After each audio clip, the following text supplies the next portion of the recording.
banyak kesibukan, tadi terpaksa juga harus keluar karena ya biasa memotivasi di kalangan anak-anak marginal, kemudian juga ada kasus di Polres sebentar, jadi menangani sebentar, ini baru bisa bergabung. Tapi saya mendapatkan catatan dari tim kami, terima kasih sekali. Nah, mungkin kita berbicara mengenai sinergi orang tua dan guru di dalam mendidik anak agar anak menuju generasi yang berkarakter, saya kira sudah menjadi kesepakatan kita bersama. Nah, saya mungkin tidak terlalu lama, tapi hanya ingin mengingatkan bahwa mengacu pada hak anak, bahwa anak-anak ini kan ibarat aneka warna, bibit aneka warna bunga di Taman Sari keluarga, di Taman Sari sekolah, di Taman Sari Indonesia. Ada bunga mawar, ada melati, ada anggrek, ada kenanga, ada segala macam bunga kembang sepatu. Nah, kalau ditanya mana yang paling indah, Pak Kasur dulu mengajarkan lagu Mawar Melati semuanya indah. Semua ini akan merekam menjadi bunga-bunga yang elok kalau ditanam di tanah yang subur. Nah, tanah yang subur adalah lingkungan pendidikan yang kondusif. Lingkungan yang betul-betul memungkinkan bibit ini merekah dengan segala keelokannya tanpa harus dibanding-bandingkan. Jadi tidak ada ranking 1, ranking 2, dan sebagainya, karena tidak semuanya akan menjadi dokter, tidak semuanya menjadi insinyur. Ada yang menjadi ekonom, jadi psikolog, antropolog, tapi juga menjadi seniman, olahragawan, dan sebagainya. Saya selalu memberikan gambaran mengenai ada 5 Rudi dengan segala kehebatannya. Ada Rudi Habibie, tapi ada Rudi Hartono, Rudi Salam, Rudi Khairuddin, atau Rudi Hadiswarno. Semuanya hebat pada bidangnya masing-masing. Jadi marilah juga para ibu, para ayah, juga para guru menghargai potensi masing-masing yang nanti akan menjadi apa. Sehingga akhirnya kami juga sepakat kalau Mas Menteri juga menegaskan perlunya merdeka belajar. Bahwa belajar ini ibarat atau pendidikan bukan sekedar menuang air ke dalam gelas, mengisi sebanyak-banyak pengetahuan. Soal banyak pengetahuan dia pintar, tapi begitu terjun ke masyarakat mati kutu. Begitu. Jadi ibarat itu tadi menumbuhkan dari dalam pendidikan itu. Mungkin kalau di dalam Undang-Undang Sistem Pendidikan Nasional, Undang-Undang Nomor 20 Tahun 2003 tentang Sisdiknas, pendidikan kira-kira ya adalah usaha sadar dan terencana untuk menciptakan proses pembelajaran agar peserta didik mengembangkan potensinya secara optimal menjadi dirinya masing-masing, tapi yang tetap berkarakter dan sebagainya. Jadi potensi dirinya ini ya tidak hanya harus jadi satu semuanya begitu. Jadi mungkin tadi juga sudah disinggung mengenai 7 kecerdasan, 8 kecerdasan dan sebagainya. Itu semuanya apakah nanti jadi Albert Einstein atau Maradona atau mungkin Michael Jackson atau Pablo Picasso dan sebagainya, semua hebat di bidangnya masing-masing. Sehingga mungkin yang kemudian tadi Bapak Dekan yang juga sempat mengembangkan pendidikan non formal dan informal dan bentuk homeschooling itu juga salah satu kiat untuk mewujudkan suasana merdeka belajar tadi. Nah, supaya merdeka belajar dan supaya sesuai dengan standar kurikulum dan sebagainya, memang harus ada kerjasama, sinergi dari semua pendidik. Ya, pendidik yang pertama adalah guru di sekolah, tapi pendidik kedua adalah orang tua di rumah. Nah, mohon kerjasama, komunikasi, kemudian koordinasi perlu sekali. Beberapa yang kami amati atau laporan kenapa terjadi stres di rumah, karena guru hanya memberikan tugas langsung kepada siswa, tanpa tadi komunikasi atau koordinasi dengan orang tua.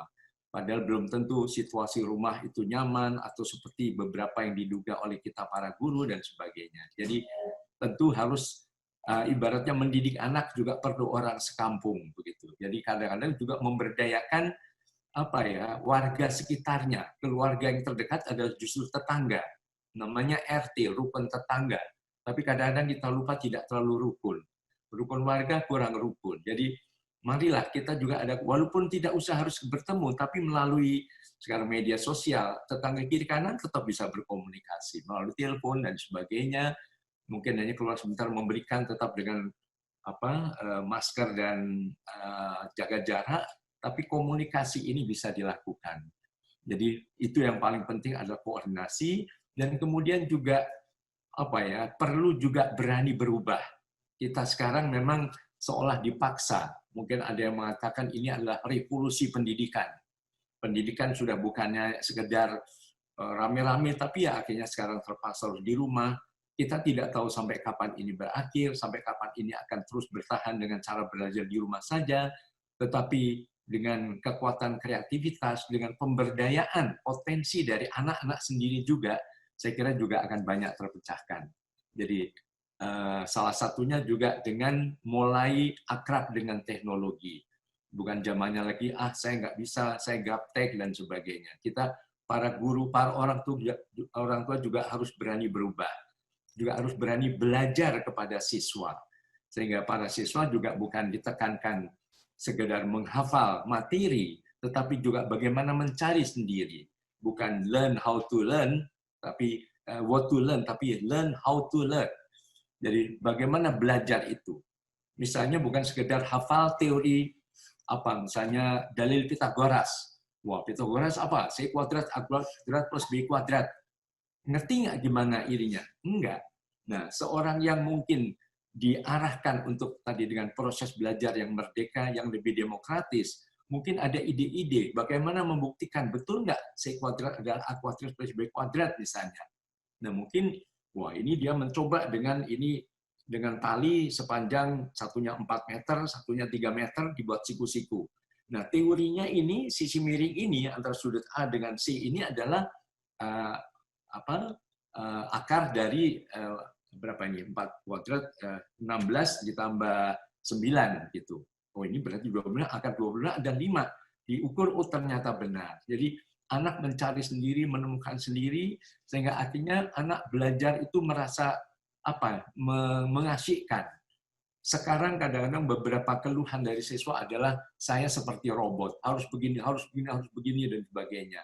Artinya seperti belajar itu seperti menjinjing suatu beban.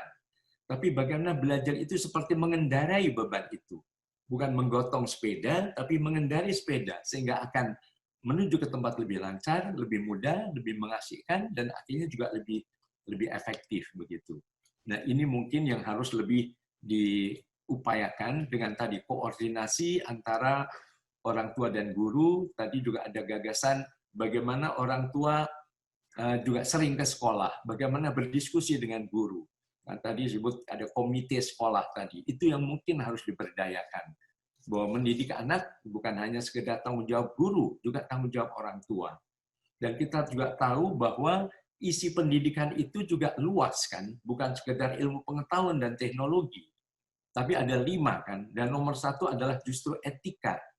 Bagaimana anak diajarkan sopan santun dengan contoh keteladanan, bukan dengan dibentak, disuruh, tadi ada 3M tadi.